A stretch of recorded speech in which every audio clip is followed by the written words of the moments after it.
may problema tayo.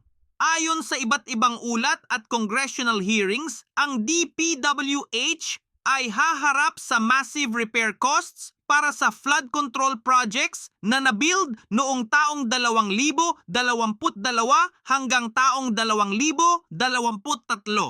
At ang bigat nito, estimates pa lang, pero posibleng daan-daang bilyon.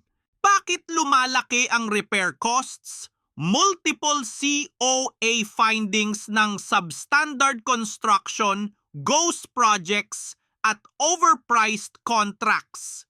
Ibig sabihin, may mga proyektong binayaran na pero hindi ginawa ng tama o hindi tumugma sa ipinangako. Ngayon, ito ang timeline na masakit. Una, noong taong 2022 hanggang 2023 na build ang mga flood control projects.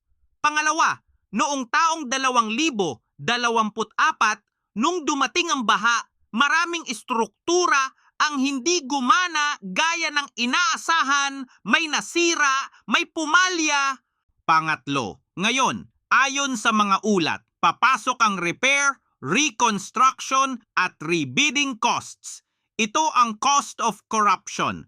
Nagbayad tayo isang beses para sa substandard work, tapos magbabayad ulit para ayusin ang dapat tama na noong una. Built, failed, repair. Para makita ang scale, ikumpara natin sa defense budget. Sa taong 2025, ang kabuuang defense budget ng Pilipinas ay 271 bilyon at 900 milyon piso. Pero ang guaranteed modernization funds, 35 bilyon piso lang. Ngayon, kung ang repair costs ay daan-daang bilyon, ang tanong, ilang beses iyon laban sa modernization? Kung 100 bilyon, halos 3 beses ng 35 bilyon. Kung 200 bilyon, lampas 5 beses.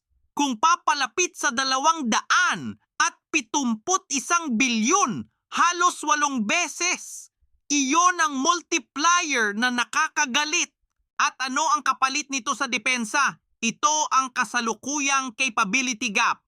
Light fighters tayo, walang tunay na multi-role capability, zero submarines, limited long-range air defense.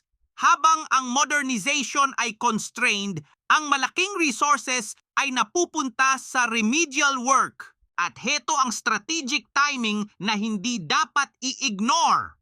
Habang tayo ay dealing with infrastructure scandal costs, ano ang nangyayari sa West Philippine Sea? Well-documented ang expansion activities ng China. Runway construction, military installations, radar systems, at persistent maritime militia presence. Sabay ang crisis, repair dito, pressure doon. Ito ang tunay na presyo ng corruption at substandard work. Hindi lang pera ang nawala. Nawala ang opportunity na sana ay napunta sa capabilities para protektahan ang ating territory. Ito ang unang episode ng ang tunay na presyo ng korupsyon. Mas detalyado pa sa susunod. Mag-like at mag-subscribe at panoorin ang mga video na nasa screen ngayon.